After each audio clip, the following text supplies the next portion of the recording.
তাহলে সে মাপকাঠি অনুযায়ী আমরা যদি বলি, আমরা আমাদের দিকে একটু তাকাই, আমরা কি রসুলকে সেভাবে ভালোবাসি? কি বলেন, ভালোবাসি আমরা? আমাদের মধ্যে কি সে ভালোবাসা আছে? আমাদের জীবনে চাইতে বেশি আছে? এখনো আসে নাই। যদি আসতো তাহলে মাপকাঠি কি সেটাও রসুল বলে দিয়েছেন।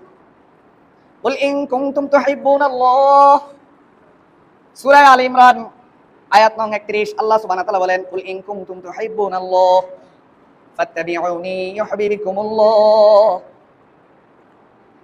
আল্লাহ সুবহানাহু ওয়া তাআলা বলেন, হে রাসূল আপনি বলে দিন, ইন কুনতুম তুহিব্বুনাল্লাহ, যদি তোমরা আল্লাহকে ভালোবাসো, ফাত্তাবিউনি, তাহলে আমি নবীকে তোমরা কি করো? আনুগত্য করো, মানো। তাহলে ভালোবাসার মাপকাঠিটা হবে মানামানি দিয়ে। কি দিয়ে বলেন? কি দিয়ে? মানামানি দিয়ে। ভালোবাসা এটা শুধু মুখের বিষয় না।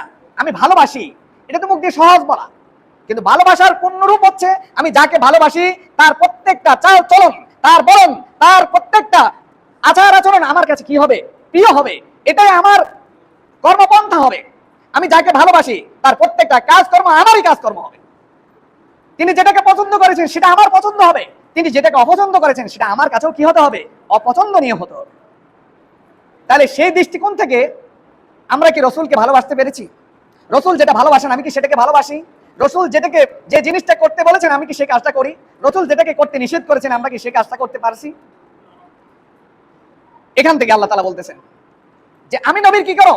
আনুগত্য করো, তাহলে ইউহিব্বুকুমুল্লাহ, আল্লাহ সুবহানাহু ওয়া তাআলা তখন তোমাদেরকে ভালোবাসবেন, ওয়া ইয়াগফির লাকুম যুনুবাকুম, এবং তোমাদের গুনাহগুলোকে মাফ করে দিবেন।